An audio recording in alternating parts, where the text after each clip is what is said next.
It's the week of Friday, June 17th, 2016, and it's the Relevant Podcast. I'm your host, Cameron Strang, and we're going to do something a little bit different this week. Over the years that we've been doing this show, from time to time, something happens in the country that just makes us have to stop and have a different kind of conversation, and that happened down the road from us this week. Everybody knows on Sunday, a gunman entered a nightclub primarily frequented by the LGBTQ community, and the worst mass shooting in American history happened. As of this recording, 49 innocent lives have been taken, but that number could still go up, and countless more were injured. It's been on the news all week, and as we were thinking about how to address it here on the show, we thought we need to bring in some pastors. And so I reached out to some of my friends who are pastors here in the community. All of them have churches that are near the downtown area.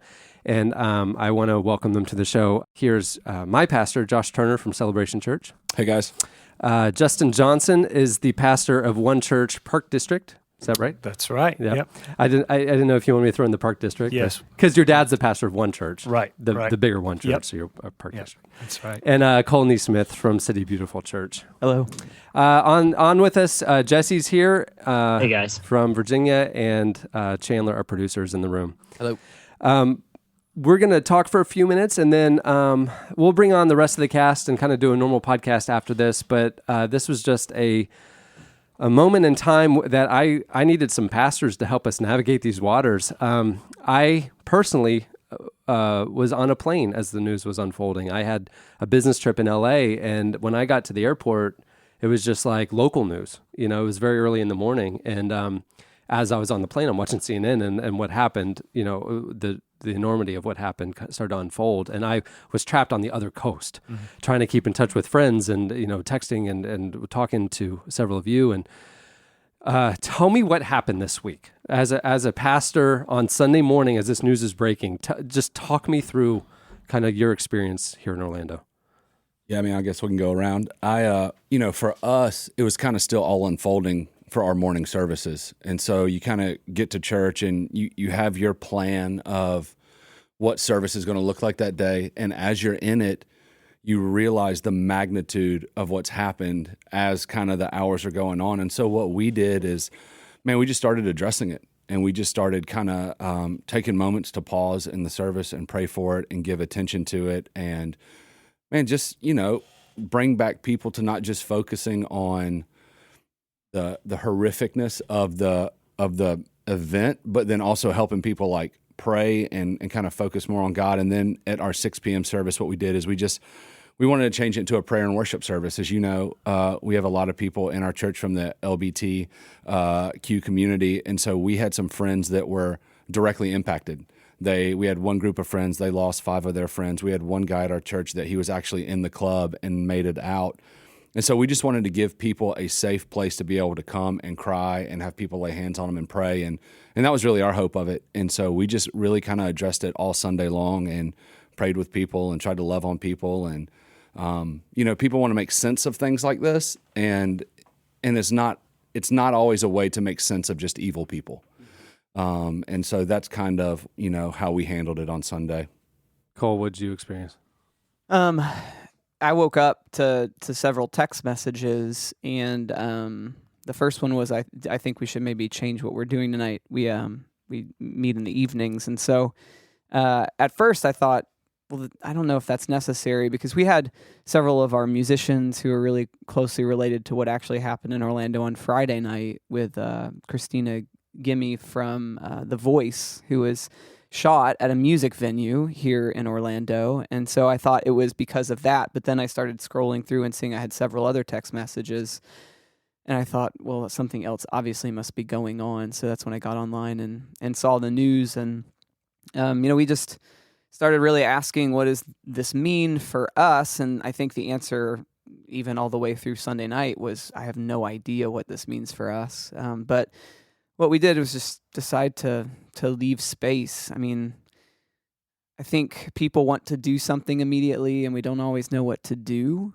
I think people want questions answered, but there probably aren't answers to those questions. And so the thing that I really was thankful for is that there was space on Sunday for people to sit and be with one another. And I think our community as a whole is really experiencing that a lot. I mean, I am pretty involved with our arts community here in Orlando as well. And, as early as 8:30 on Sunday morning, I was getting phone calls from them too saying like, what are we supposed to do? How do we respond to this as an arts community as well? And I think that's what we've seen is like all these different pieces of our bigger community asking, how do we respond to this? What does it mean for us?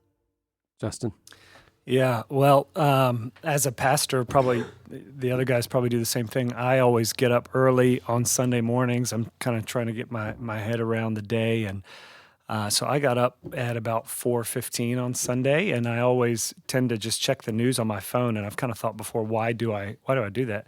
But I looked at it and I went, oh my goodness, this is happening. At 4:15, it was happening still. Yeah, it was still unfolding. So it was just kind of a timeline of events, and it was still unfolding. So I just couldn't, at that point, couldn't believe it. It didn't, and obviously you don't have the magnitude of what's happening. You don't know that at that point. But, I woke my wife up. I said, babe, something, this is what's going on. And of course, the night before was the Christina Grimmie situation.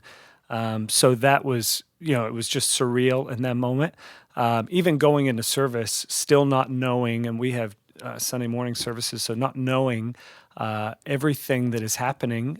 We're just kind of trying to respond to what we know. But, to be honest, we don't have a plan in place. So we didn't, you just kind of go, okay, what do we do? And so we just prayed in the service and took time for that. And then honestly, for me, it was when I left after our morning services that I pulled the news up, and at that point, the count had gone up to 49, and it was still unfolding. So we just kind of said, okay, what do we do at this point? We didn't have a plan. So we went, I just was texting some of the other leaders in our church and said, hey, what should we do?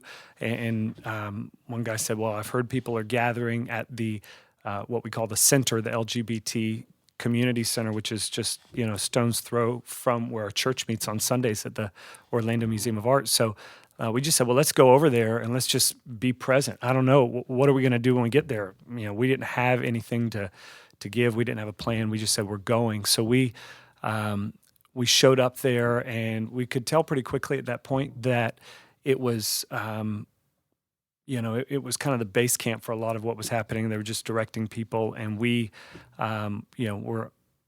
would be in the way if we just kind of stayed there. So we just said, okay, what else could we do? Let's go to the hospital.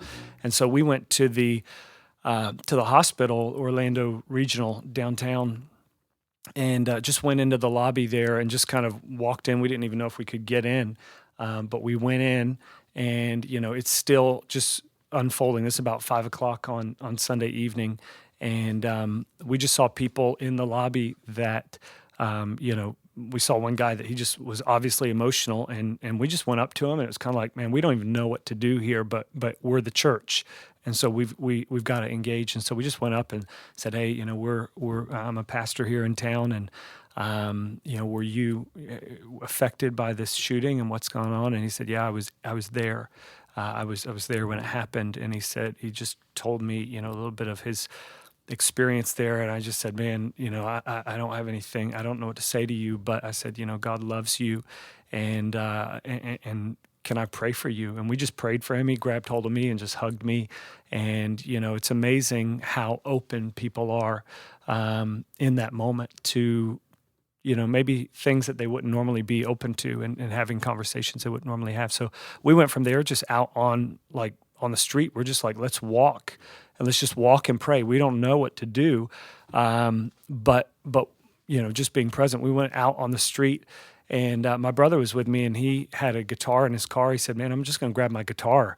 We didn't have a plan or set list or anything. We're just going out, and he just starts playing his guitar, and we're just there outside the hospital, and pretty soon people start coming up, and we just start praying for people, and it was amazing what was happening in that moment. That typically we don't do that. That's not what we typically do. And if you do that, oftentimes they cross to the other side of the street. But we, as we were doing that, people just started coming towards us, and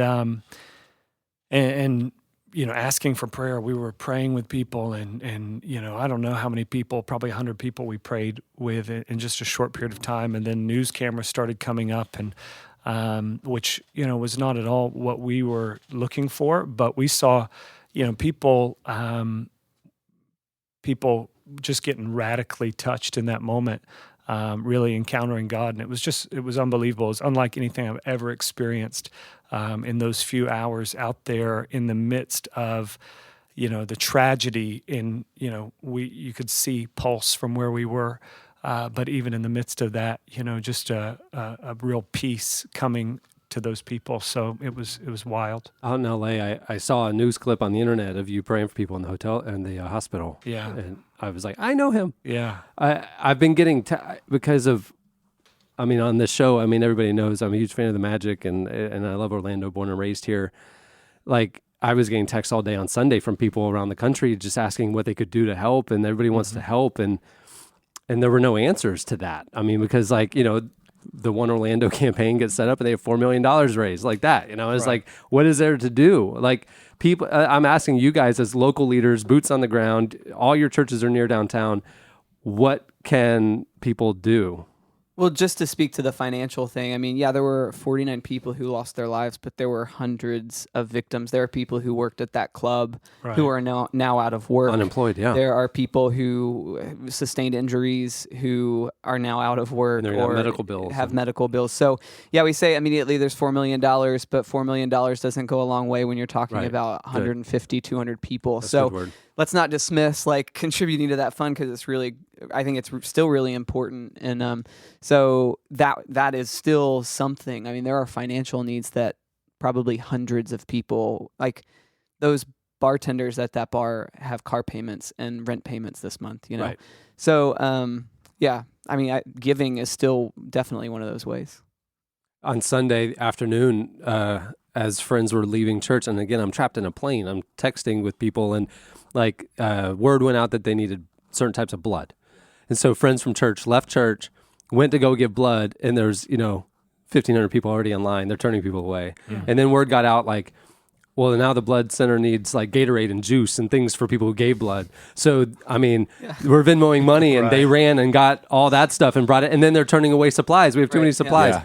It's like the community is just rallied. Yeah, it's unbelievable to see. It's been really, obviously I'm geographically separated, like a lot of people from this tragedy, and don't have, a lot of the personal community connections because of that to a lot of the people who are affected. So it's been incredible to see the community in Orlando turn out, and even people around the country give. One thing that I've been thinking about is, in a spiritual sense, the verse where it talks about mourning with those who mourn and weeping with those who weep, and really trying to understand what that looks like, and how someone that may not have a direct connection to the tragedy personally, but, definitely is capable of seeing the devastation that it's caused. What does that look like for people who are just, moved by it and maybe have taken practical steps, but on a spiritual level as Christians, how can we stand in solidarity with this community that's been so devastated by this violent action? And I would say, the part of it, and not to say this just because I'm a pastor, but I would say just to keep praying for people. Yeah. Because what we've seen is and I've had a lot of conversations with other pastors who have been through natural disasters or the shooting that was in Charleston at the AME church. And so this is going to be a long road. Mm-hmm. This isn't going to be something that the news coverage and the political coverage will leave a lot sooner than before people heal. Mm-hmm. And so what's going to happen is I think as this progresses and as time goes on, there are going to be people, that they're still going to need to know that people care about them. And they're still going to need to know that people are praying for them and God, that they're thinking about them. And just because it's not on CNN and Fox News and everything that it's been on these past few days, that people in Orlando and the people that went through it, that there's some healing that still needs to happen. And so what we would say is, man, just continue to pray for those people. I know one of the things that we're really trying to do is people that need ongoing counseling as a church, we want to help pay for that for them to go to counseling, because this is going to be something that is long term. It is going to be for people, for my friends that were in the club that got out, like they're going to have to talk about this with somebody and get some help in what they experienced. And so I would just say continue to pray for people and, just encourage them if you know them or whatever the case may be. Yeah. I've noticed one of the other things I've been really proud of is from the other coast, but watching very closely. I mean, I had full days of meetings, and I was up till 2:30 every night, 3 watching CNN, and then full days. I mean, I can't stop praying and looking at and watching and following this. I have been proud of the church here that this has been a unifying tragedy, almost healing tragedy, that instead of a divisive or political one. Yeah. When you have a certain community targeted like this, it's, I've been proud of how the church has responded. That's all I would say. Yeah. And I don't think there are probably any people listening to this podcast right now who responded like we saw the video. I don't know if you guys saw the video of the pastor in California who literally was saying things like, too bad more of them didn't die. No. And I don't think there's anybody who's listening to this podcast probably who is part of that ideology, but I think it's also really important for the church to use this as an opportunity to talk about how the LGBT community is talked about in churches and the relationships the churches have with that community in their city, wherever that city is. I've talked to a lot of people who are really passionate about this issue not being, usurped from the LGBT community, and they are feeling it hard. And I think one of the messages I've consistently heard is like, how have the things that you've said to people, or and they haven't asked me this directly, but these are the things I'm seeing on the internet. How are the things the church says about this community contributing to the aggression toward it in general across the country and around the world, to be honest? I mean, there are gay communities in foreign countries that are attacked, and things like this happen to them on a regular basis. And there are missionaries in those countries who are encouraging violence toward gay people. And so, I mean, I think this is a broad church conversation, and it's one that churches can't be afraid to have. Yeah. I think, too, Cole, based on something you were saying, just in terms of loving and connecting wherever you're at, to me, that's something that I feel has been on my heart out of this thing is just that thought of kind of loving your city, loving the people where you're at. This situation, it's been global in its effect, but at the end of the day, these are people that have real homes, real lives, real families. And so, to me, I think Jesse was just asking, what can people do to stand in solidarity? I think we loving people wherever we're at. It's a shame that sometimes it takes something that is jarring to wake us out of, that sort of stupor to those things. But to me, just loving your neighbor and caring for your neighbor, whatever, label they have, I think, to me is something we should be doing ongoing and just, building bridges there. It's what watching the vigils that you guys were able to be part of and seeing the church standing arm in arm with the gay community over the last few nights has been really encouraging to me. I never thought I'd see something like that. Yeah. Go ahead, Jesse. I was just to say the other side of the coin that I think it's, anytime something like this happens, it's, I think good to mention too is because obviously it is the gay community that is directly targeted, and there were many victims in that community, but also just continuing to remember that local Muslims aren't the enemy as well, and that there's a temptation to be fall into fear and fall into aggression towards the Muslim community. And have you guys seen anything in the Orlando community involving, just relationships with local Muslims? Because, anytime there is an act of violence that is perpetrated by someone who's an extremist, it's easy to fall into that trap of, being overly fearful. And there are those people who, definitely succumb to Islamophobia at times. I haven't seen anything particular. I think the city has done a very good job of bringing some local Muslim leaders, like to the vigil that they had at the city that I think there was like 7,000 people at. They brought one of the local Muslim leaders up to talk about it and kind of talk about how, man, this wasn't us. We weren't a part of this type of deal. And so I think they've done a very good job at kind of squelching anything that would have contributed to that, at least what I've seen so far. And, gosh, I'm really the Orlando community isn't that. We're not those people. Like, I'm sure that there are some of them who exist in our city. I don't know them, and I don't see them, and I haven't heard their voice, and I'm really thankful for that. Yeah. All of a sudden, the world is looking at this city that has been known as like fun and happy and theme parks and nothing else. And there is, even the city's marketing campaign is like, you don't know the half of it. There's another part of the city. I think the world is starting to see the real Orlando. What would y'all like to have the world know about this city, especially the Christian community here and whatever? Like, from your vantage point, what do you want people to know about Orlando? What does this say about Orlando? Those are two different questions. What does this say about us? I mean, I think that we're a beautiful, resilient, strong people. And I think the reason we are that is multifaceted. But I would say that, when people think about Orlando, they don't think about the things that we experience, which are incredible arts organizations and people who are creating culture and award-winning chefs who are making amazing food and an innovative entrepreneurial scene and people who work in the aerospace industry. And like, there are people who live here, and not only do they live here, I think mediocre basketball.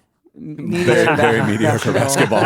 And a lot of energy around soccer. That's true. Yeah, absolutely. But I would say that we are those kinds of people, and I hope people get to know us as that. Yeah. And I have a Disney annual pass. Josh does too. Yeah, Who absolutely. Else? I just got one 2 weeks ago. Yeah. So You're in. I'm holding all out. For. I'm not getting all one. for. Like, I love it. Yeah. But at the same time, I embrace the spirit of imagination that we're known for. And to me, it's not fantasy.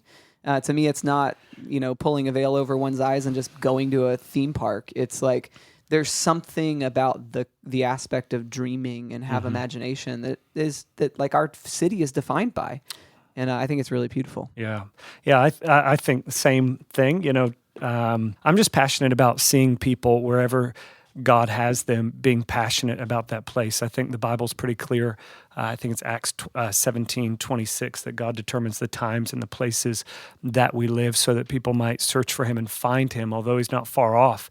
And so to me, I think, God has put you in the place that he has you, wherever you live, so that his kingdom can be established in that community. And, to me, I think even looking at Disney and the things that has marked Orlando, to me, I just think, hey, here's Walt Disney, a man with a vision for the city. How much more should we have a vision for our city? I just think, hey, he had a kingdom vision for Magic Kingdom. To me, I just think, man, I want to see, God's purpose in our city accomplished, and anywhere that's broken, anywhere that is not fulfilled, I think we contend to see his kingdom come on earth, and that means our little piece of terra firma. The what happened this weekend, Friday night, with Christina Grimmie. If the news got quickly forgotten, if you all didn't hear, she was a contestant on The Voice, and she was on tour with another band, and they had a concert at the Plaza Theater, which is right near where several of us live, on Friday night. And afterwards, she's signing autographs at her merch table, and a deranged fan came up and shot her in cold blood. And so on Saturday night at that same theater, my son and I had tickets for the Kids Bop concert at Plaza Theater. and obviously it was canceled. I would pay money to see you at a Kids Bop concert. I did pay money to go, and I got canceled, and I had to explain to my 6-year-old why. And he's a smart little kid, Yeah. so he's not going to be like, concerts don't get canceled, Dad. Tell me why, And I had to have a conversation with him about murder and about death, and there's bad people in the world, but we don't have to be afraid. And I saw him lose a little bit of his innocence that day. I had the same conversation with our daughter yesterday. We were sitting on the couch watching Chopped, which we always watch at our house for some weird reason. And she just looked at me and said, Dad, why are there bad people in this world?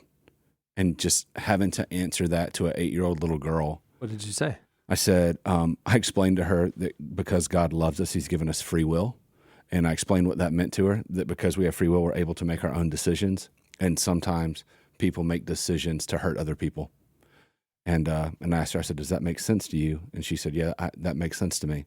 And I said, sometimes people are just mean, and sometimes evil is just evil. And, and the thing that I was telling her, and I actually had the lady that manages the Gucci store at the Mall of Millennia, they lost 2 of their employees. They go to our church, and so she called me and asked me to come speak with their staff as well. And I explained to the staff at Gucci and also my daughter, but there's a lot more really good people in this world than there are bad people. And so just kind of the same thing that you were saying to Cohen is right now, all we see is bad people because that's what the news covers. But there's a lot of really good people in this world. And so we don't have to walk around afraid all the time and freaked out all the time.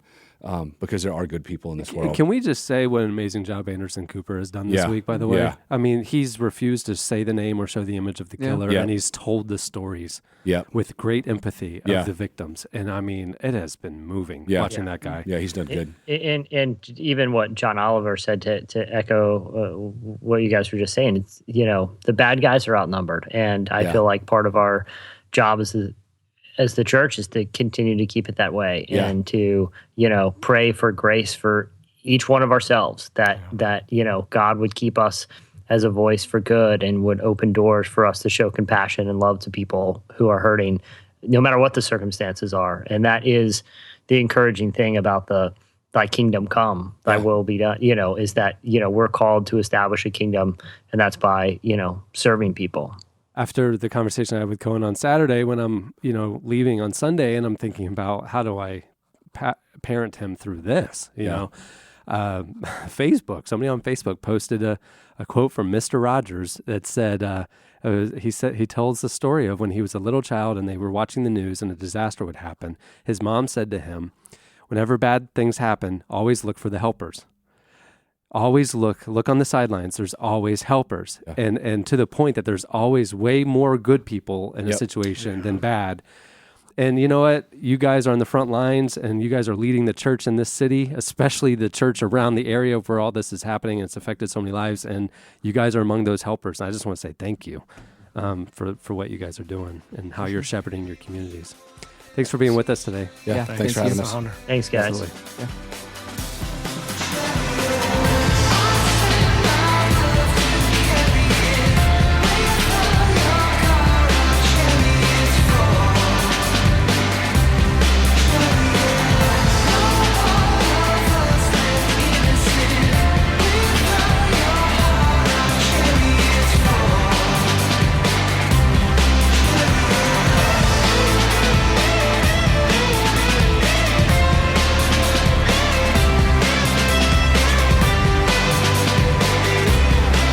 This week's podcast is brought to you by Bombas Socks. Did you guys know that socks are the #1 most requested item in homeless shelters? Bombas was founded to help solve that problem. It's an athletic sock company where for every pair purchased, a pair is donated to those in need. And to date, more than 900,000 pairs have been donated. I flew cross country this week, and on both flights was wearing my Bombas. But when you say wearing your Bombas, you should clarify only wearing your Bombas on your feet. Yeah. No, right. Yeah, once you get on the plane, you kick the shoes off because your feet swell. But with Bombas, you're like a comfortable hug for your toes the entire flight. And if I'm not mistaken, Cameron, you also like to kick the pants off just for maximum relaxation. Why are Bombas so comfortable? A few reasons. There's no toe seam. They stay up. and they feel like you're walking on clouds. Hey, if you need new socks, go check out Bombas. They have a great offer for Relevant Podcast listeners. They believe in 100% customer happiness, so if you don't love their socks as much as we say you will, they'll refund you, no questions asked. Go to bombas.com/relevant, all lowercase, and use the offer code relevant to get 20% off your purchase at Bombas. And don't try to figure out how they do the seamless toes. I mean, it's just a mystery, and just leave it that way. Yeah. And it makes a difference. It does. It really does. Yeah. They're wonderful. They're wonderful socks. Well, like I said at the beginning of the show, we're doing things a little bit different this week. And, obviously, the pastors have left the room. The adults have left the room. And now, as John Oliver said when he introduced his show on Sunday night, and now please enjoy our stupid show. So joining us from Portland, Oregon, Joy Eggerichs-Reed. Present. And all the way from Sydney, Australia, a new father, Adam Smith. Hey, everybody. Congrats, man. Thank you. So Thank you. how'd it go? Yeah, well, I mean, there's a baby here, so I'd say well. Were you in the room the whole time? Yes, I was. It's funny because, it was a C-section, and when they do that, they have like the curtain up, between you and all the horrifying things. The terribleness, yes. And then when they bring the baby out, they tell you like, okay, get ready for it. We're about to drop the curtain. And honest to God, it's like an Oprah episode where they drop the curtain. It's like, you get a baby, everybody gets a baby. How many babies did your wife have? Yeah. Well, one of our own, but we got 4 or 5 more. They do things different in Australia, I guess. They It's a bundle government them program. That's what you get with socialized medicine.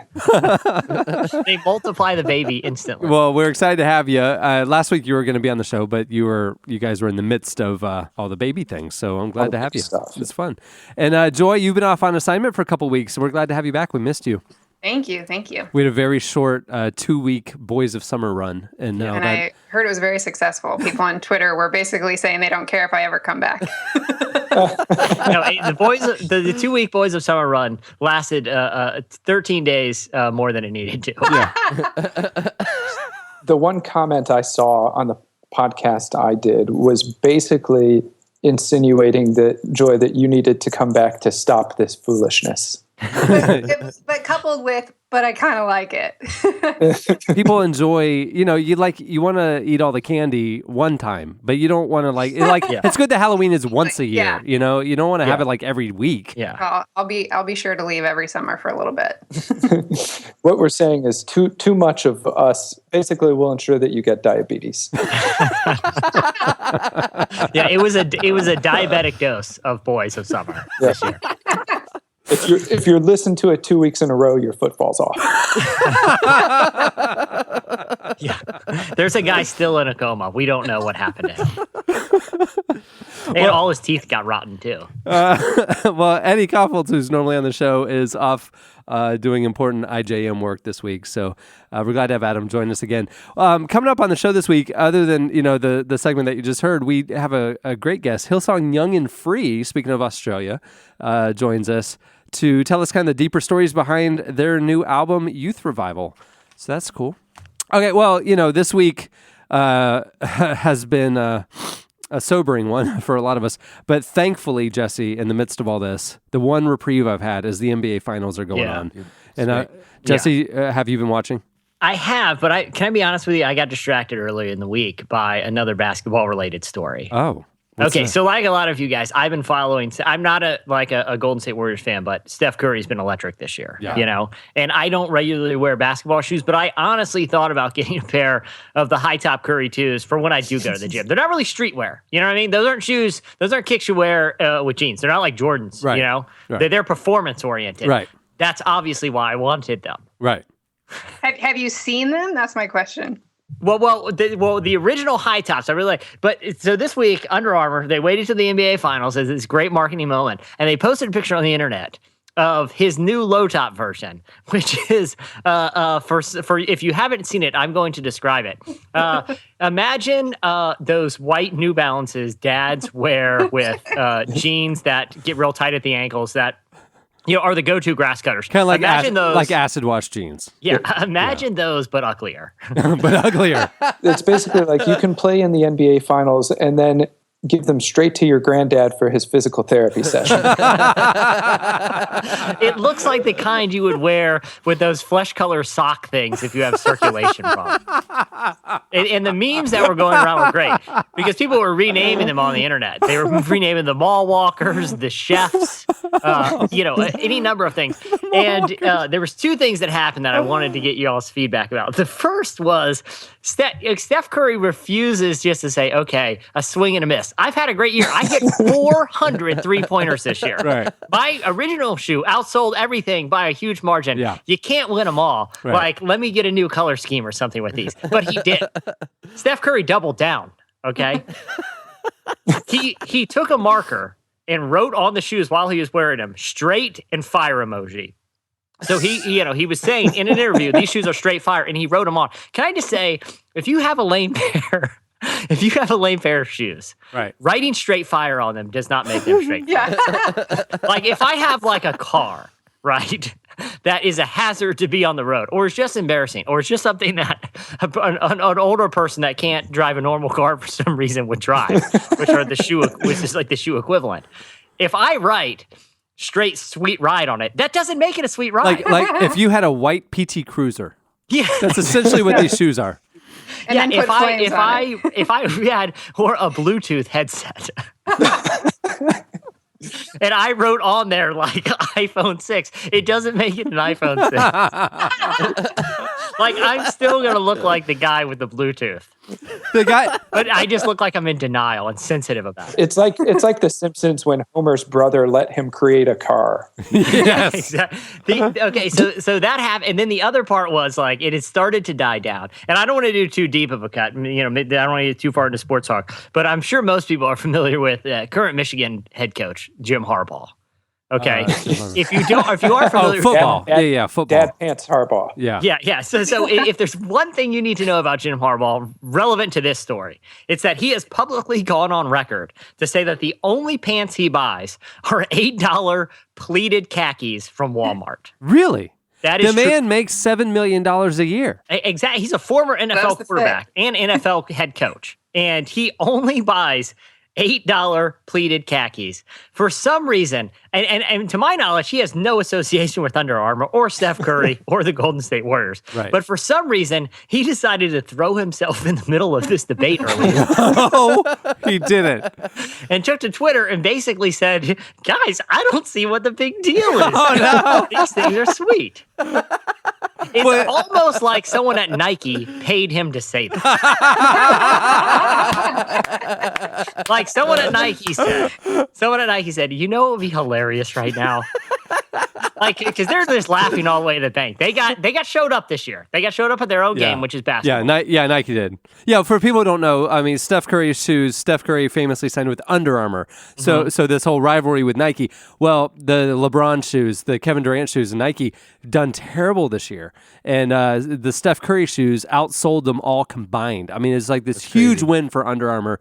So you're saying Nike is Nike's pouncing now. So Nike saw the opportunity, and they saw the memes going, and they said, let's call up the one guy who epitomizes dad fashion on the athletic level. Because look, I mean, I feel like dad fashion, maybe it's just the circles that I run in or the athletes that I care about. I feel like it's going in the other direction. I feel like there's been some course correction from cargo shorts with tucked in polo shirts. Right. Right. Well, like that's about as casual and cool as it got for a while. Yeah. There's a small generation of dads where that's the Buffalo Wild Wings night attire. Yeah. So I feel like Jim Harbaugh, personifies that. So I think Nike may have put him up to that just to rub it in Steph Curry's face. Well, but it looks like I'm actually on the Under Armour website right now, and it almost looks like Under Armour kind of did it to themselves too. If you look at all the different names of the colors, the green versions of this are combat green. The red ones are rocket red. The ones that are green and white are actually called white, and then there's a black pair, and then the all white ones that look like the nursing shoes are just called Chef. Oh, Chef. no. Does that stand for something, or are they calling all chefs to wear these? Well, it looks like something a chef would be required to wear with those sweatpant things that they have to wear. The Zubaz pants. Yeah, which I never understood, by the way. Why is a chef required to wear Zubaz pants? Yeah, all black Zubaz pants. It's just utilitarian, Jesse, because you can fit a lot of ham down those pants. And if you got a busy shift, you don't want to be reaching around for the ham. That's true. Yeah, let me ask you, what other pants can you fit that level of ham? Yeah, in? like the hams are just flying out the kitchen, and like you don't have time to keep going back to the larder and getting more. So you just shove them down those pants, and you're ready to go. You can keep all your supplies in those big black Zubaz pants. Those curry twos are so dad-like. They might as well come with an overly long braided belt that loops over because you don't have any room. Oh, maybe they just want to get people talking and see, look, it worked. We just gave them like 10 minutes of free publicity. But not all publicity is good publicity. Or maybe they wanted to branch out to their sport clientele, the chefs out there. If you had to ask me what we would spend 10 minutes talking about this today, I would have thought maybe Adam's baby. Maybe that would be a thing. Maybe Joy would kind of regale us with tales of what she did over the last few weeks. No, we're talking about Steph Curry's shoes. Okay. All right. Yeah, it's like Under Armour said, we just won the basketball game. We're taking over the cafeteria game right now. It's an untapped market. And now we're coming for the mall walkers. Well, think about it. There's a lot of chefs out there. There's probably more chefs and mall walkers in the world than people who play basketball. Professionally. I'm guessing they probably sat down at the boardroom table and they're like, you know what, guys? We've actually been a little too successful this year. Let's not get greedy. Yeah. The official home of nursing homes, or the official shoe of nursing homes around the country. Think about it. Nursing homes, mall walkers, actual nurses, and chefs. That is a massive market. Yeah. They know what they're doing. And they all want to pay $120 for their shoes. They are printing money at Under Armour right now. Yeah, they need to come like a standard with Bugle Boy pants. I think they just need to I think they just need to call a spade, and they need to partner with Bugle Boy on this thing. A nice rayon print shirt, braided leather belt, acid wash Bugle Boy jeans, and the Chef Curry all whites. Union Bay proudly presents. All right, well, let's move the show along. Stay tuned. Up next, we got a big slices section for you.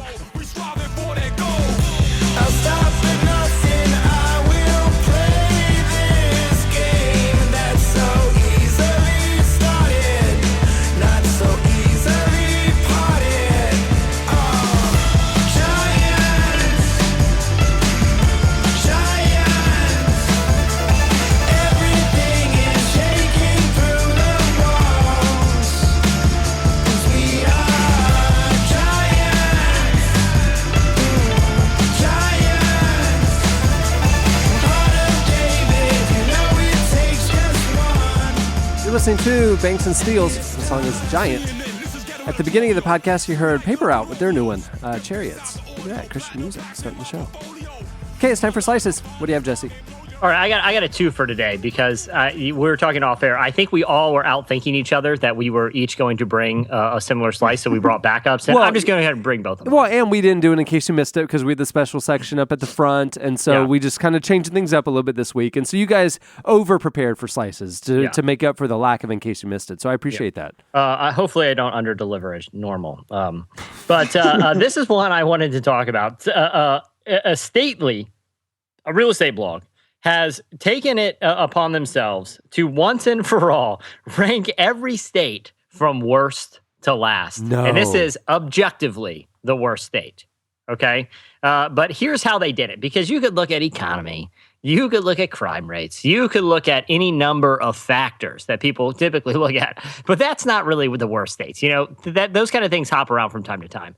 Here are their criteria. They use 8 factors, and they looked at how common these different things were in the state to rank all states from worst to last. So here's the factors they use.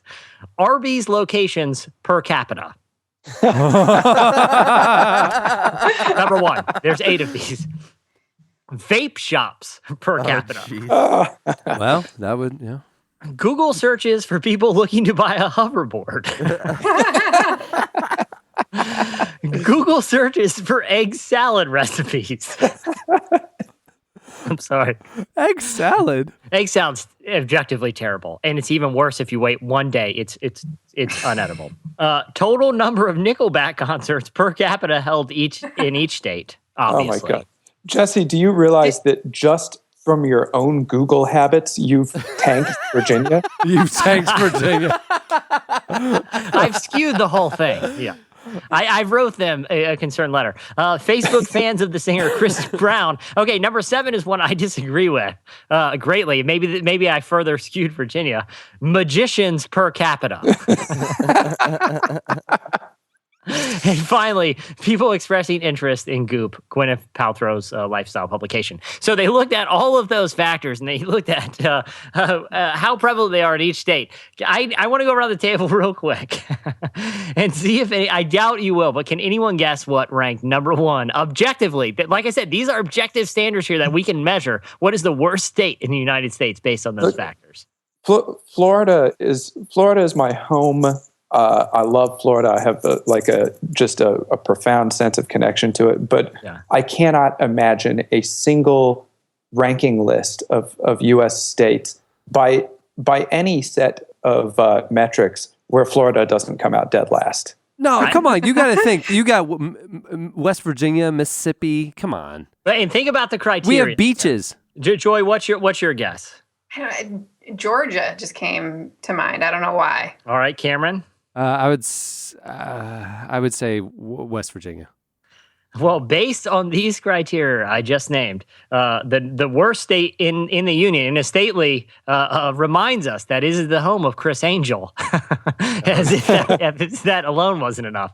The state of Nevada, based on those standards, is the worst state in the country. That's fair. That's fair. I don't know. Have you guys spent a lot of time in Vegas? Have I spent? I've only been to Vegas a couple times. Yeah, I've had the misfortune of spending a decent amount of time there in the past for work stuff, and it is just like a museum to failure. It's terrible. They literally have set up the whole city so that you don't go outside. There are like no benches to sit down in and like no parks, nothing. It's just like go inside, smoke, and pull the handle on the slot machine. Yeah. And they also have a lot of Arby's. Number 1 selling market for the Steph Curry 2s, ironically. A lot of chefs there. Number 2, according to these standards, was Oklahoma. Number 3, Nebraska. 4, Ohio. 5, Delaware. So those are the top 5 worst. Yeah. Delaware's not even a state. That's just a place to park your car if you're meeting friends from New Jersey. Delaware is the shopping center on the side of town that you forgot was there. That that has like a sword shop at it now. That has one of those like creepy smoke shop and a shop next door that sells like a sword memorabilia. The number 1 best state in the union, based on these criteria, was New Hampshire. But Joy, Oregon came right behind it. It had very few of any of these things. So now you know if you're traveling across the country, which ones to avoid if you like none of the following things. So that was a great piece of investigative journalism that I was able to locate. But I wanted to bring up one more very concerning story. Did you guys see a city in China was looking for a unique way to boost tourism dollars? Okay, so they were thinking, how can we help our local economy here by getting more people to visit? That's when they had an idea. What if people would come to our local village here and pay money to stay in the hotels, eat at the shops, if they knew that we had a large population of wild monkeys that they could see and visit? What could possibly go wrong? So the thinking was they could bring in monkeys and they would set up some sort of like natural park for them to live in. Let me just back up for a second. Yeah. They didn't already have monkeys. No. This was a monkey-free village. Okay. So conceivably there was some city council meeting where they're like, guys, this is a blue sky session here. We need people to come. The economy's tanked. No bad answers. Yeah, no bad ideas here. And the first one I was like, where there's like a bunch of monkeys. It was between that and like the world's largest ball of yarn or something, and they went with the monkeys. Yeah. But the plan wasn't just have the roaming wild. Right. They would bring in the monkeys. Yeah. Set them outside the village, and they got a local business to pledge to build like this cool natural park for the monkeys to live in, and people could go and visit. Because I'll be honest with you, if you had a park full of a ton of monkeys. Yeah. Who's not going to want to go visit that? Yeah. Listen, if there was a they city, built an airport just to bring people in. Exactly. If there was a city, let's say 3-hour drive away, and I knew they had a giant monkey park, I'd be tempted to go visit at some point. Oh yeah. I mean, if you just run out of things to do, it's not that bad of an idea when you think about it. So what happened? I mean, haven't we all had a season in our life where we imagined what it would be like if we could walk around holding hands with a monkey that was wearing a diaper? That's why I had kids. So back in 2003, the villagers, and this is according to a report at Mashable, the villagers spent a total of 48 days, okay? They spent over a month and a half transporting 73 apes from nearby mountains and setting them up in the village. Did they do it one at a time? That's what I was like. How long does it take to move 73 apes? They're just driving them back and forth in an old pickup truck? So they went out into the wilderness and got them. So these weren't in captivity already. These were not like domesticated zoo monkeys. Okay. But the plan was to I kind of think they did things a little backwards. You would think you would build the habitat for them first. Right. Wait, they didn't? So they put the monkeys somewhere and then tried to build a fence around them. Yeah, well, and to make matters worse, the guy who ended up proposing to build the park ended up passing away a few years into the project, and then all the money dried up, and the monkeys wouldn't leave. At that point, they had posted up. Fast forward 10 years, those 73 monkeys have multiplied, and they've overtaken the village. The people there don't know what to do, but the monkeys are literally running wild and running the show there. They're breaking into homes, they're stealing food, and they've moved just into the downtown, and no one knows what to do with them. So instead of being a tourist attraction, it's literally driving people away from the village. So I think we've all learned an important lesson here. Which is?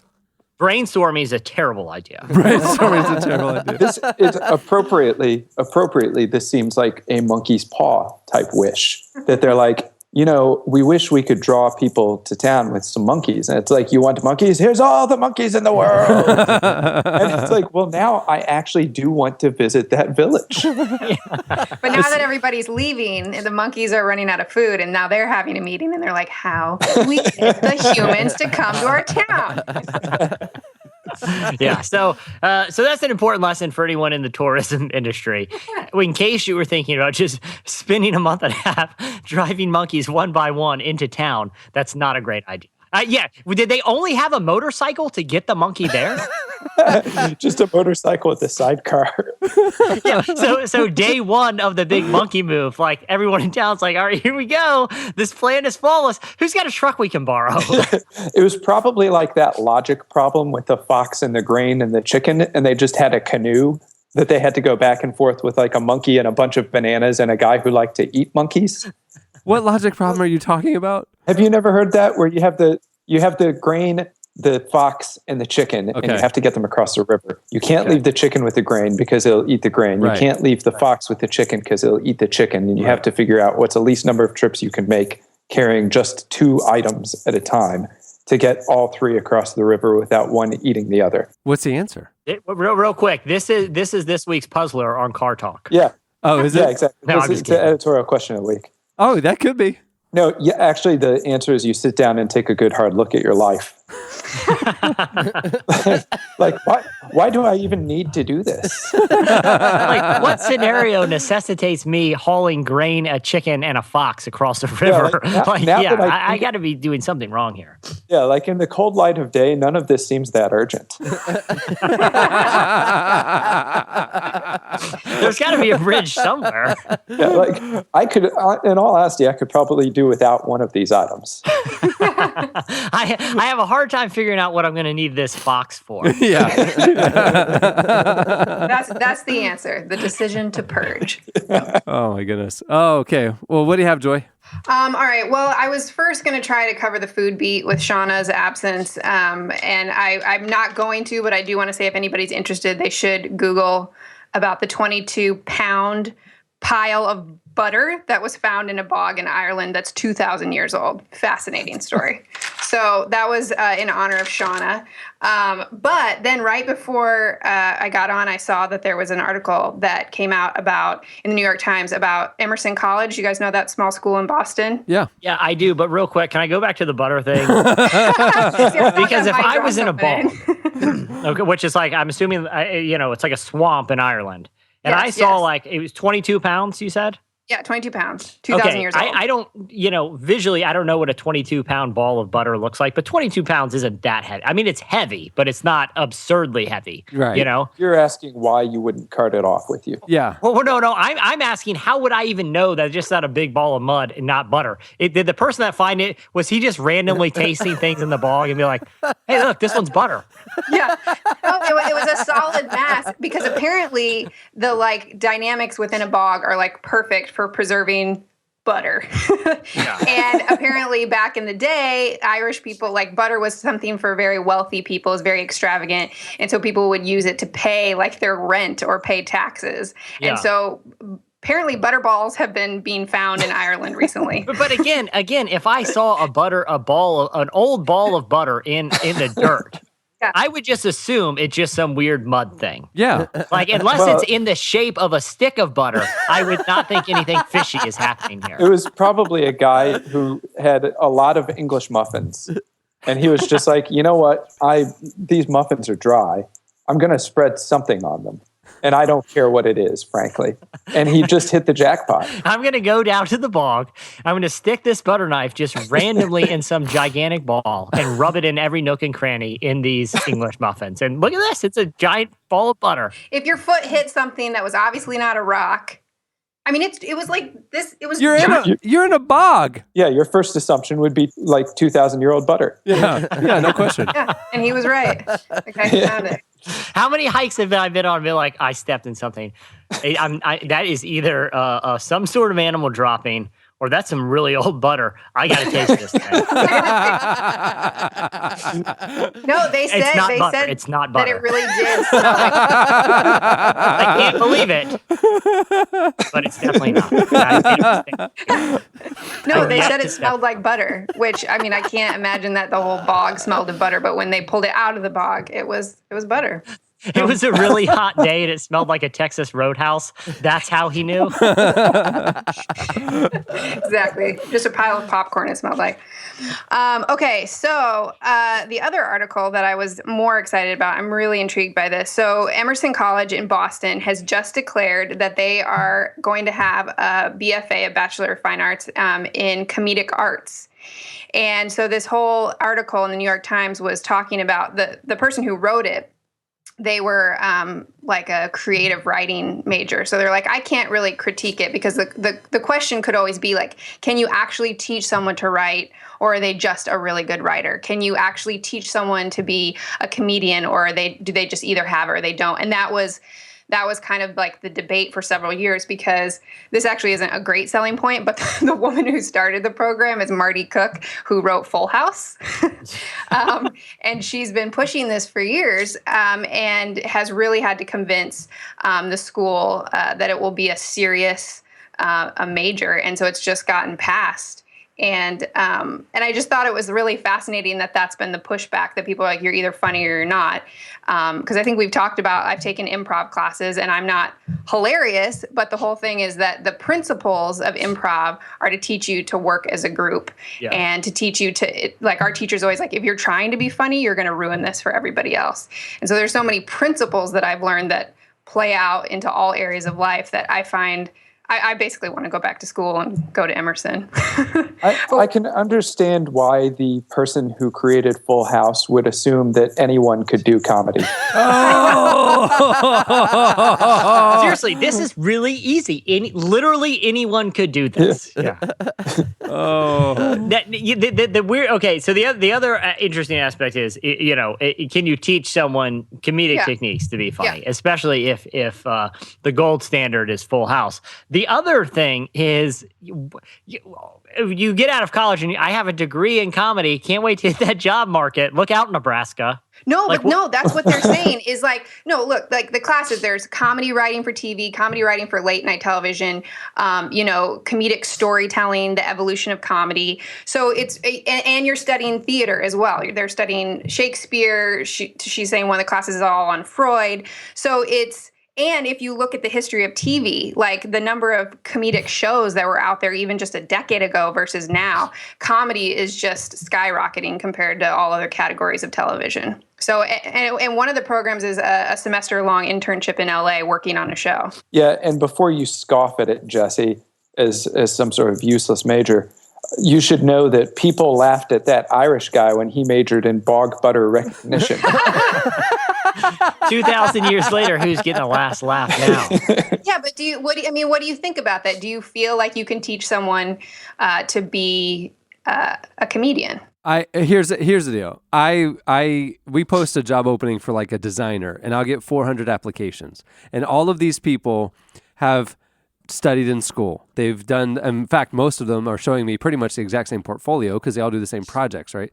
Mm-hmm. Having successfully been able to study and meet the requirements of a degree program does not mean that you have the talent to be great at that craft.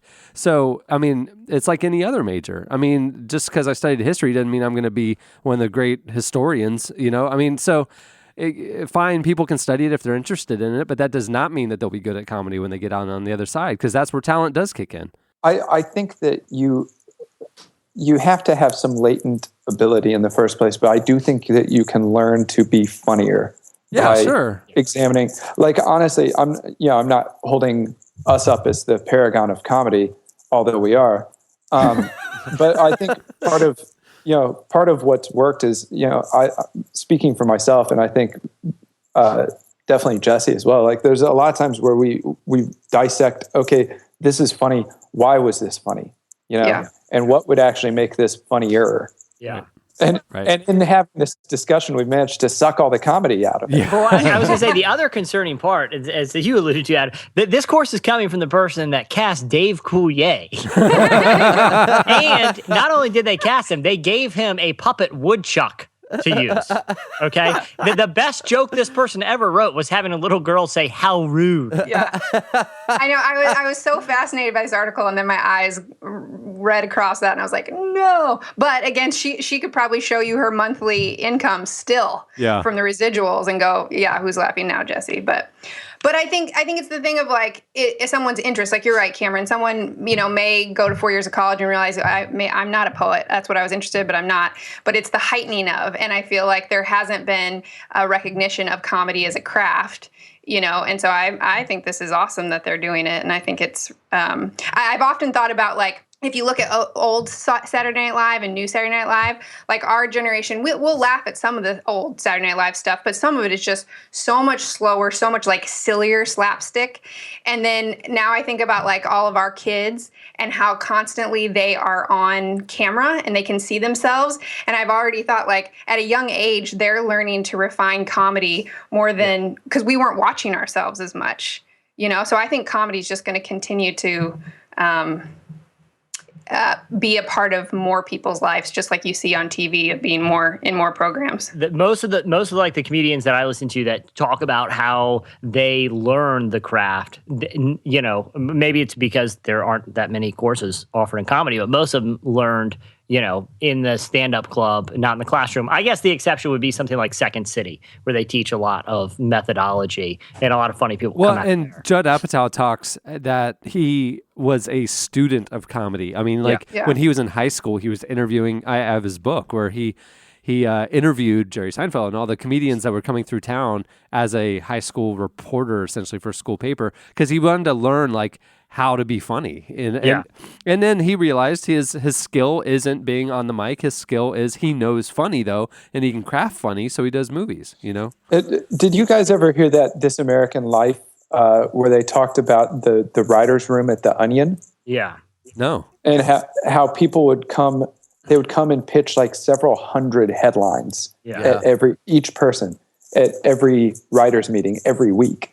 And like a dozen of them would make it through. Yeah.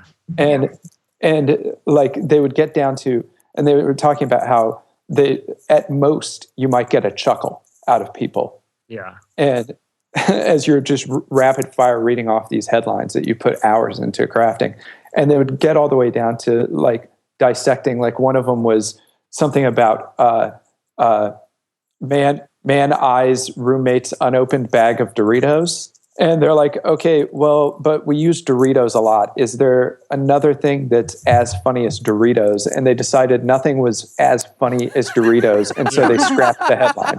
Yeah. Well, it's like, have you ever seen the documentary Comedian that Jerry Feinfeld produced years ago about an up and coming comedian? He got 5 minutes on one of the late shows. And because it was network TV, he had to change his joke it was something, the punchline was you might get lupus. And the network said that you can't make fun of like a real disease. You have to change it to psoriasis, right? Like as the punchline of this joke. And which isn't funny. Well, he just decided that he couldn't make the word psoriasis sound as funny as lupus and killed the joke. But there is an intricacy there. Like there are weird things that make some jokes funny and some not. Yeah. And sometimes it's really hard to figure out what that is. Because it's funny. Saying lupus is funny. But psoriasis isn't. As that one extra syllable, it kills it. Yeah, exactly. But that's the weird thing. Like, I don't know if you could distill that into I'm not, Joy, and I'm just playing devil's advocate here to an extent. But I don't know if you could teach that in a classroom. Like, some things, I don't know. Especially from the writer of Full House. Yeah, exactly. I don't know if they really think that nuanced, Has there ever been a more puzzling... that is the dilemma. I mean, Emerson right now is $42,000 a year. But at the same time, like the only schools, the really prominent schools are IO and Groundlings and UCB and Second City. But people pay tons of money and go for 10 years before they get noticed or get on a troop or anything. So, those are schools. They have all sorts of different classes that are like this. All right. What do you have, Adam? Look, I've just got a short one that I'm amazed that Jesse didn't get to, because it harkens back to the days of yore when we used to kind of prognosticate about how we thought the world would end. And Jesse's kind of ties into it because his is a great example of the chimpocalypse. Right. Yeah. Coming I mean, to literally bear a village humanity. inviting it. One motorcycle ride at a time, inviting it to their village. And mine is the other end of the technological spectrum, the robocalypse, right? Right. A renegade robot in Russia has caused a traffic jam after escaping from a testing facility. Okay. So it's a self-learning robot that it was learning automotive movement algorithms, and decided once it had learned enough to plot its escape. Oh my goodness! Can you paint a visual picture of this robot? Do you have an image in front of you? Yeah, this is the best part, right? Is the robot itself could not be more ridiculous looking, right? It looks like someone upended an electric razor and set a gumball on top of it. It's just the dumbest, most innocuous-looking robot. When I think of imagine. cutting-edge robotics, I do think of Russia. Yeah. Well, when you were telling me a Russian robot, I was in my head. The first image I had was Ivan Drago. Like the robot looks like Ivan Drago in that training scene in Rocky III. Yeah, which that would be horrifying, but no one would be frightened of this robot, which I think makes it all the more frightening because it's so unassuming. What was the maid on the Jetsons kind of had? And I haven't seen a picture. I'm just going what it by. Looks like. It kind of looks like Rosie, the maid from the Jetsons. Okay, there you go. But apparently an engineer forgot to close the gates when he drove onto the testing grounds. And so the robot saw his chance and he escaped. And look, I didn't know about Jesse Slice before this, but I would say that there's at least a 95% chance that he was headed directly for that monkey village. How long was he gone before they realized their terrible mistake? It doesn't really say. It doesn't say how much freedom he tasted, but probably just enough to recognize his captivity. Just enough to become self-aware. Oh my God. Just enough to find a mirror and look into it perplexed. Look into it and say, I just want to learn to love. I feel bad for the guy that left the gate open. Like, you would think that if you work at a robotics facility and that you are creating little, animatronic things that are have some sort of intelligence, rule number one would be to close the door behind you. Yeah. Well, and so how did they capture listen, him guys. Hey, listen, I'm gonna run down to Arby's and grab some lunch real quick. And Joy, to your question, if you saw this robot, you would, I think you would immediately assume that capturing him would be an exceptionally easy task. So it wasn't like a standoff in the middle of the street with the guy who let him out and the robot. I like to think it was. Yeah, me too. I like to picture two engineers at lunch, and we're like, "Hey, Frank, you shut the gate, didn't you?" Like, I didn't shut it, but you shut it today, right? I could have sworn one of us shut the gate. Am I just being paranoid, or do we leave the gate open? All right, well, that'll do it for Slices. Stay tuned. Up next, Hillsong Young and Free. Join us. Now this love is for real, you will never let go, never let go. Oh, and it's more than just words, not beyond my control, out of control. You're pulling me closer and closer, holding my heart to the very end. Jesus, I'm found in your freedom. This is real love, this is real love.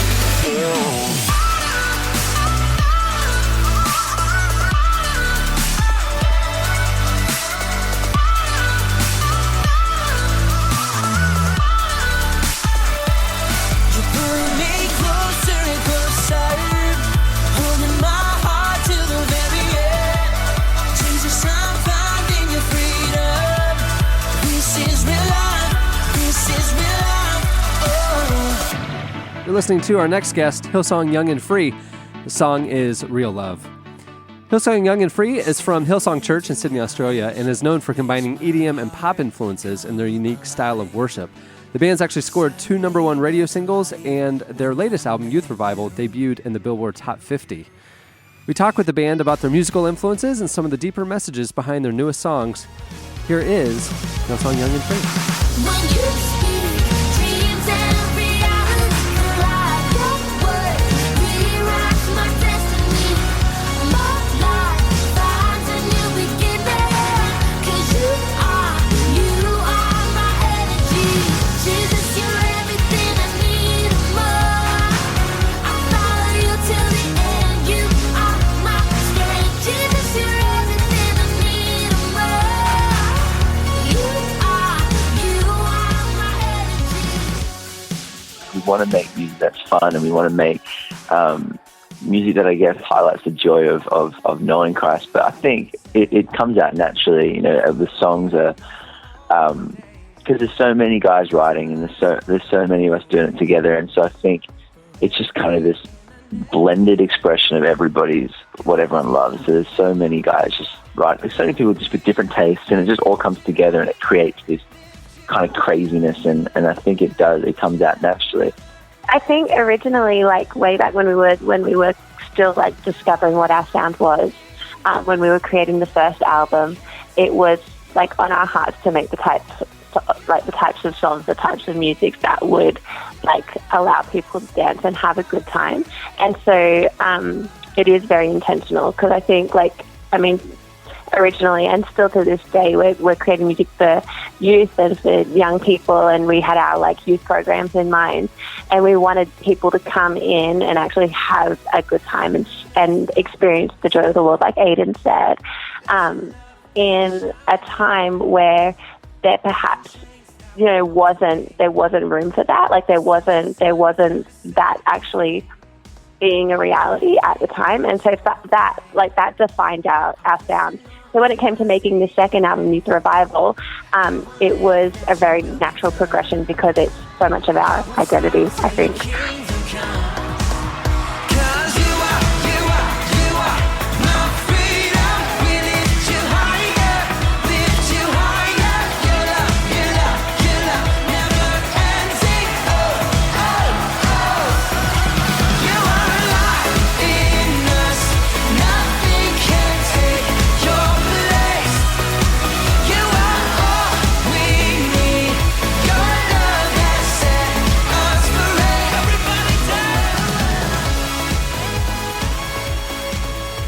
This song you're about to listen to is called Where You Are, and I did this song with Alex Pappas, Michael Fatkin, and Ben Hastings.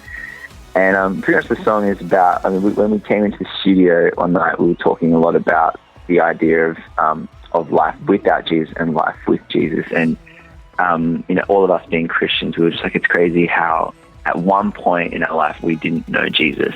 And the things that we would do, like the dumb things we would do to have fun, or the things that we would, get up to, but not that it was crazy, but we were like, but now that we have Jesus, there's so much security in it, and there's so much joy, and we're just like, oh, it's so cool. And so, let's write a song about, that moment you realize that you don't need anything else but Jesus, and that Jesus is the best, and essentially is the best. And so we wrote this song, and at the beginning it was kind of funny because we were going through real dumb things, little ideas about just little life things and whatever, and it was a lot of fun. But then it was like, oh wow, this actually kind of quite, and it actually started a little bit as a ballad, and this is kind of deep. And then I remember the kind of dum dum dum part came in, and then we're like, oh, okay, it's kind of funky. And then but it initially started with Ben Hastings and I, one of the guys, we had started another room, and then Pappas and Fatkin had been in another room, and we both had these different ideas, and then we came together and we're like, oh, it works together. And so we brought them all together, and the song kind of came about, and it was pretty it all happened in one night, because one of the guys had to leave at 6 a.m. He was going away overseas for 4 weeks. And we're like, well, we want to write with this guy before, he goes away. And so we're like, all right, we started at 10 p.m. and we're like, we have to be done by 6 a.m. And so we just told stories, talked about everything. And the song came together completely by conversation, just talking about our experiences. And then, by 5:30 we were done eating breakfast, and it was over, and that's the song. And I think we're pumped with it because it turns into something kind of quite fun. And the theme of the song is I don't know, it has a lot of depth to it, but it's such a fun song, and so you can sing it and confess it and but not feel, I don't know, weighed down by the idea, because it actually is an amazing thought that when you find Jesus, you actually don't need anything else. So that's the story of the song. It's kind of how it came about. There's no one I love more than you. I never knew a love like this before. The kind of life that I cannot find on my own. I've seen the world, but I have never been so sure that I want your heart. God, I just wanna be where you are. Where you are, I just wanna be where you are. Where you are, I just wanna be where you are.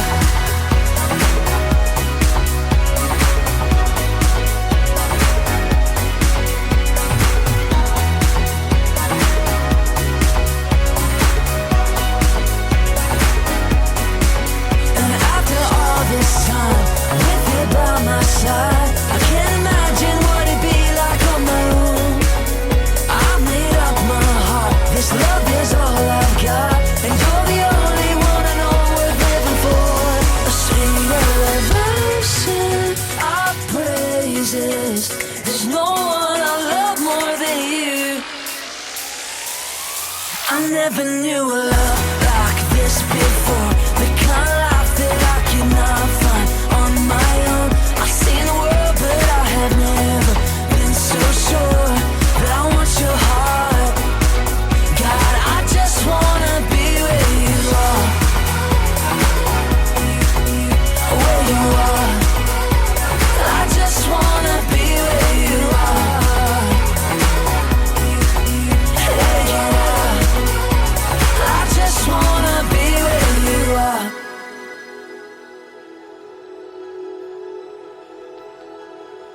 This song is called Passion, and it's a really special song for us, I think, because of the process of how it came together, but also because I think it's like the crescendo moment of the album. It's what everything's leading to. And at the time, we were in the studio and we began to talk about what it must have felt like to be Jesus when he was about to take on the cross. And we started talking about how he was, fully God, but fully man, and how everything that we've ever felt he experienced our hurt and our pain and fear and all of that, yet he was perfect. And so we were talking about how he must have been filled with anxiety. We know that because of the word, how he was fearful, how he wept, and that kind of that conversation sparked the song. And it's so important to us because that it's like that moment of kind of that realization moment where everything changes, where you realize that you need Jesus. He's the missing part in your life, and you're kind of searching and wondering all of your life, no matter who you are and what journey you're on. For every Christian, you come to that moment where you have that moment of realization, and then to be able to sing, and declare like I found you, is what it's all about. It's the most, life-altering, destiny-changing moment of your lifetime. And so that's Passion, and I'm really proud of it. And just the process of how it came together with the boys, who wrote it as well, was really beautiful. A beautiful thing. Your love is still the same, beginning and forever. I sing of all your passion won for me. I sing of what your love has done in me.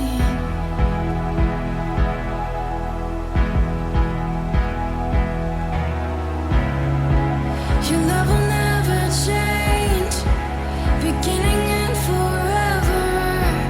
I sing of all your passion won for me.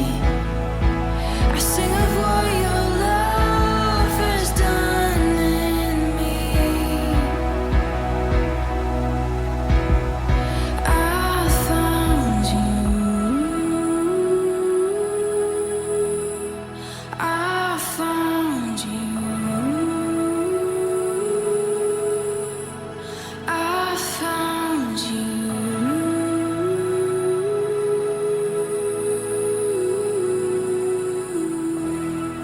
That was Hillsong Young and Free. Make sure to check out their new album, Youth Revival. It's out now.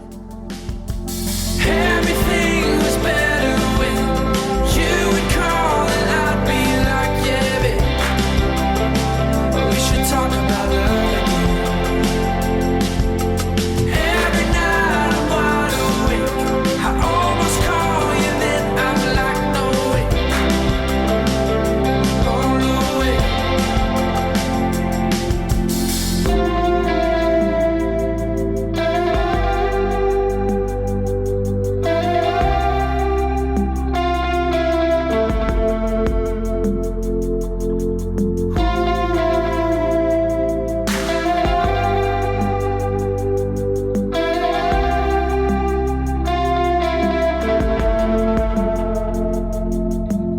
Everything was better when you would call and I'd be like, yeah, babe, we should talk about love again. Every night I'm wide awake, I almost call you, then I'm like, no way, oh no way. You're listening to Lainey. The song is Yeah, Babe, No Way. It's their new single. We like Lainey. Christians making good music. Go for it. Okay, it's time for your feedback. Last week, first of all, usually we do corrections and apologies right here. Yeah. Last week I mentioned a Proverbs 11 woman, and I stand by it. Just saying. Y'all don't know what part of the chapter I was referring to. So all of you saying I meant to say Proverbs 31. No, that's what you wanted me to say. This is a different Proverbs, not the Proverbs you're thinking of. Yeah, this isn't the Proverbs of the Christian Bible here.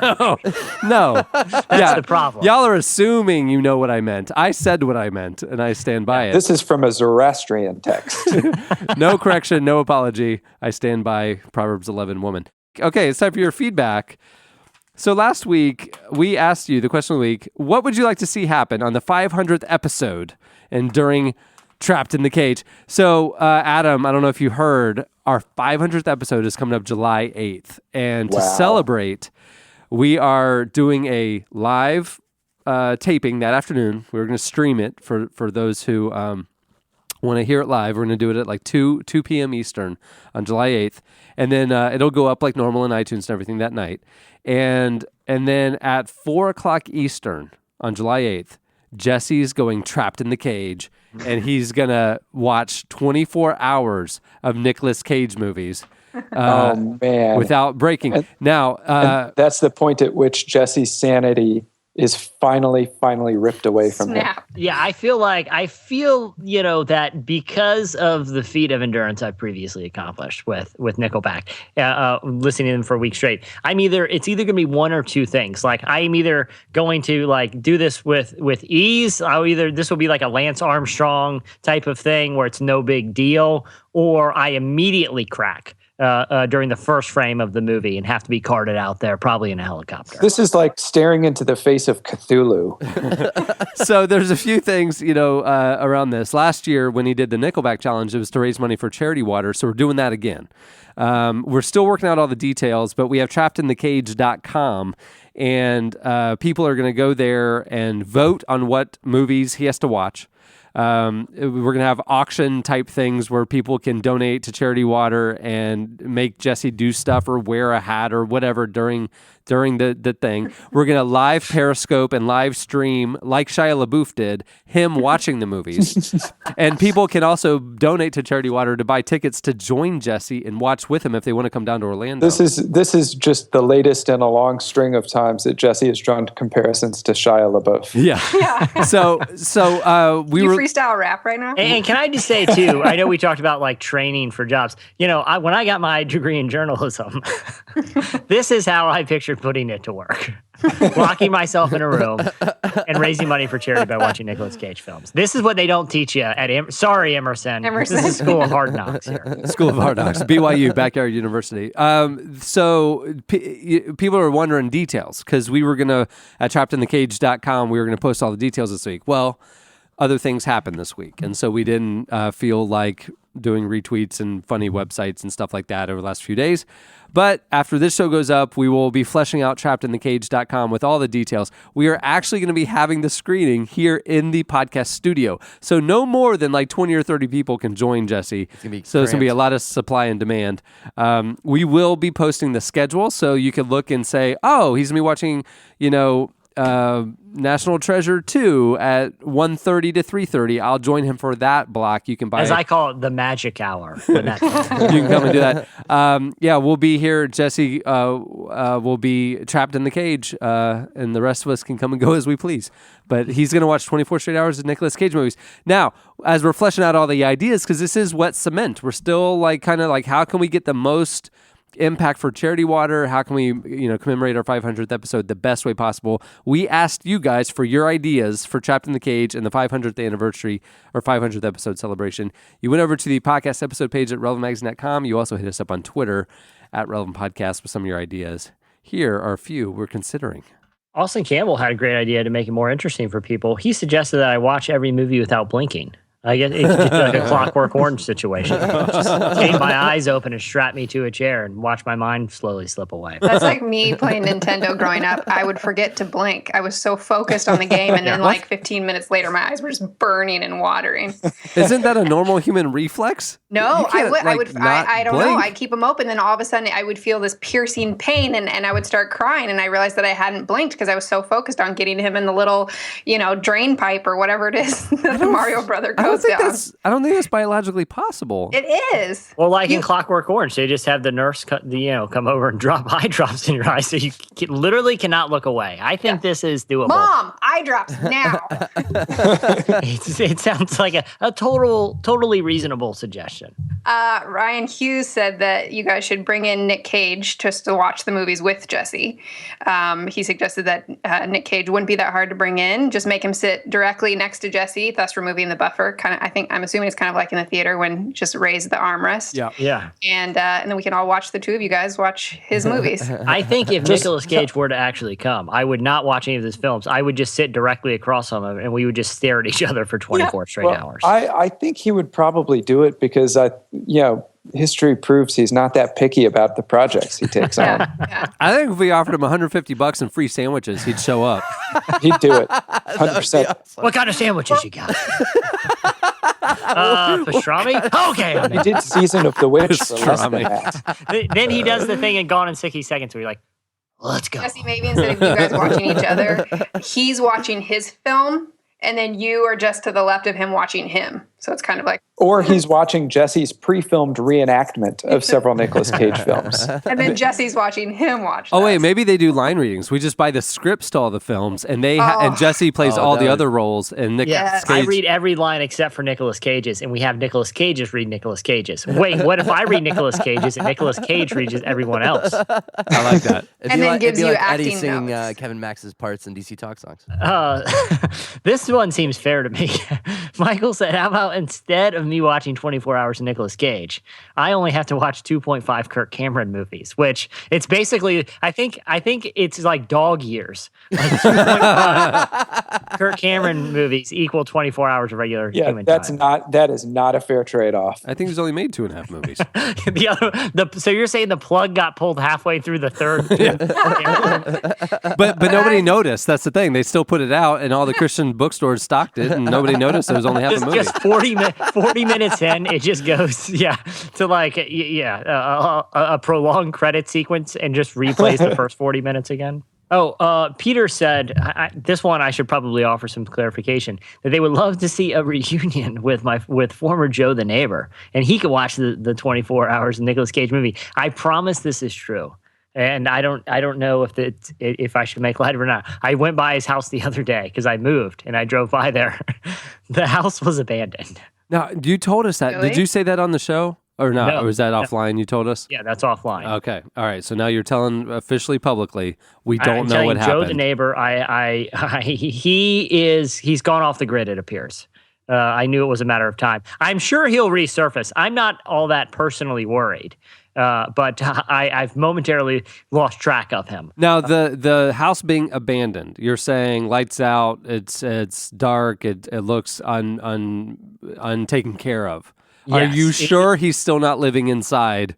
I'm positive there was like some sort of piece of paper on the door. I didn't go and read it, but I'm pretty confident that he has flown the coop for a little while. I again, no need to worry, because if there's anything I know about that man, is he's a survivor.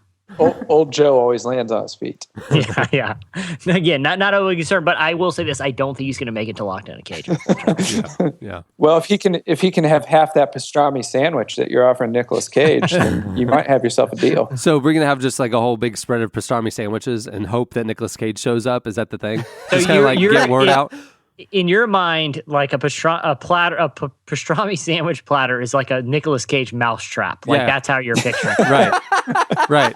Like the smell alone will draw him in. Yeah. Like he's just wandering the night. Right. And he catches a whiff of pastrami and he's coming pastrami. But truly, is he on any type of social media where if we like got everyone to like tweet to him or leave him messages somewhere and tell him that this was happening and it was for charity, we could maybe get him? I think we could get him involved. I think he'd be a good sport. I mean, the Relevant Podcast listeners did that with John Tesh. They went and got John Tesh for us. And I will say, Nickelback. They did that with Jimmy Fallon, too. Jimmy Fallon was coming through Orlando, and all the podcast listeners started tweeting at him, and he sent us a direct message. That's awesome. And Nickelback at least became aware of the challenge. They didn't like it, but they were aware of it. They were asked about it on the radio. So, I mean, I think we can at least make him aware of this. Yeah, that's true. If he's on social media. I'm looking. Did right I now. ever tell you guys, maybe this is public knowledge, but I was taken aback by it. A few years ago, my wife and I were on a trip to the States, and we did this big road trip from Orlando to LA. And we stopped in New Orleans, and we're touring this very historic cemetery. And we noticed, of course, if you've been to New Orleans, you see all the cemeteries, they're above ground crypts because the water table is too high to bury people. And so, we noticed one of these crypts was this elaborate, ostentatious marble pyramid 9 with feet tall. some sort of Latin inscription. Oh, at least 9 feet tall. No joke, at least. No, it is. I know. Yeah. I know where you're going. Yeah. It is a 9 foot we're tall like, pyramid. What in the world is that? And so we went back to the hotel room and Googled it, and that is the crypt that Nicolas Cage has had built for himself, in which he will one day be interred. Now, there is rumors that when his tax woes hit and he had to sell one of his castles, that his pyramid tomb was also on the market. But I think he was able to retain it. So that's good. They got to bury the guy somewhere. Just so everyone knows, at Nicolas Cage Real is not his real Twitter. No, definitely not. I have a Nicholas. I'll be honest. He doesn't strike he doesn't strike me as the type of person that spends a lot of time on the internet. Like he's out in the world doing stuff. He's sniffing for Buying pastrami. pyramids. Yeah. Nicolas Cage he's is a looking for man of cured action. meats. He's buying elaborate tombs. He's traveling to castles. He's stealing the Declaration of Independence. He's running places and carrying a flashlight. The thing that Joy left out of her slice was that the bog butter was actually discovered by Nicolas Cage. There's some butter here. He has so many English muffins. I need something to put on these English muffins now. It's Idris Elba had a story about him. They were filming a movie together. I can't remember, and I can't remember which film it was. But he was doing like a Reddit, AMA or something. They asked him if he had any interesting Nicolas Cage stories, and he said on set, he came to work one morning. They were filming like in Romania at the time, and he ran into Nicolas Cage, and he's like, "Nick, you look pretty tired, man. Everything okay?" He goes, "Yeah, man. I slept last night in Transylvania in Dracula's castle. Some weird energy up there." And he's just like, "Oh, yeah? How come?" And he's just like, "I got to go, man." And just left. And he's like, that was my only real interaction with him off camera. And he was just like, that's just something Nicolas Cage does.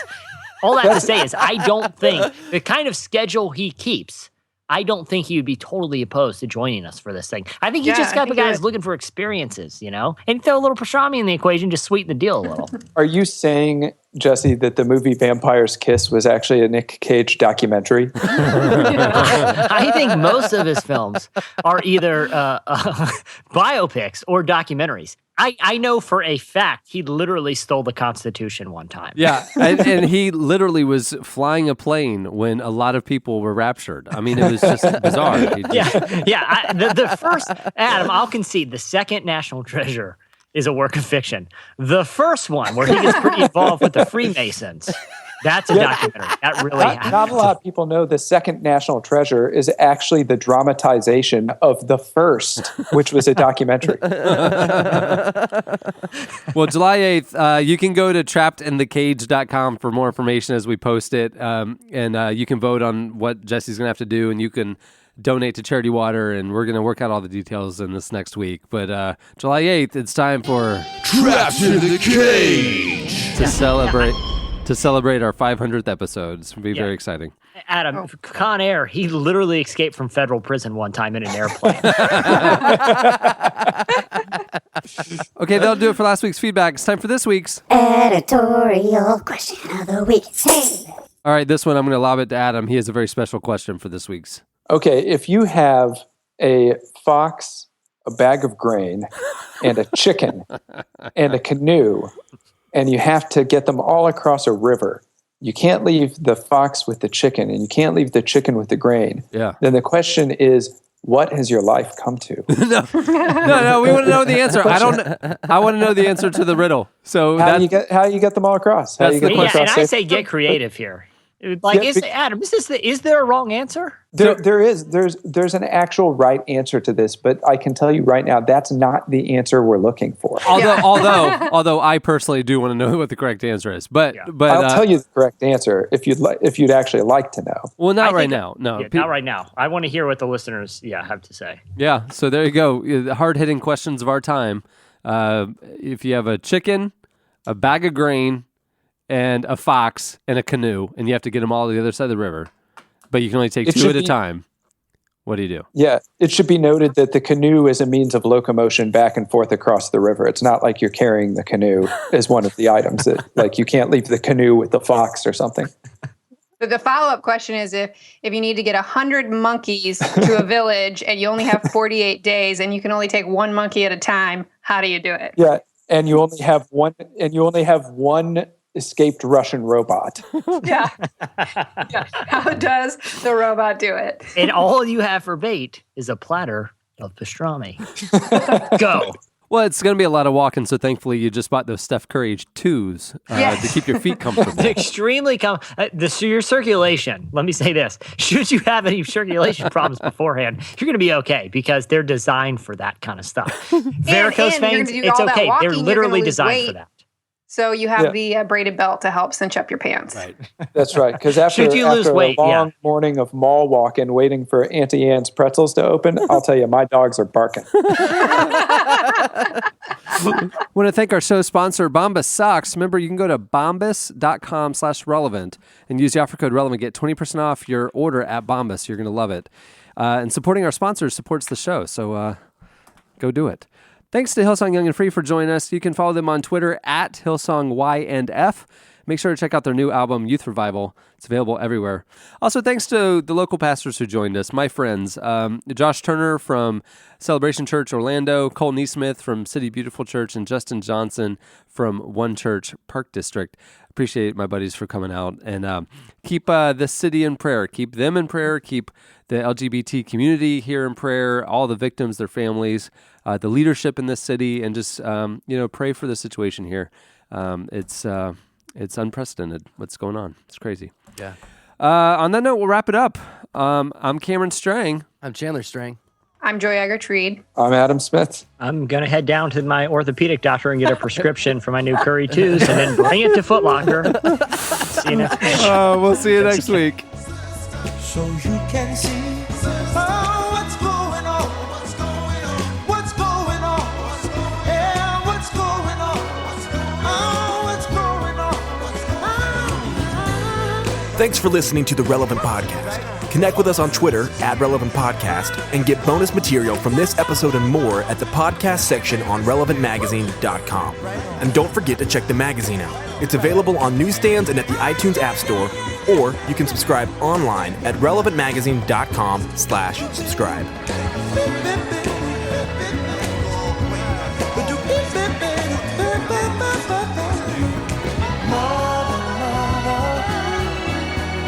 Everybody thinks we're at home. Oh, but who are they to judge us? Simply 'cause our hair is That is either some sort of animal dropping or that's some really old butter. I got to taste this thing.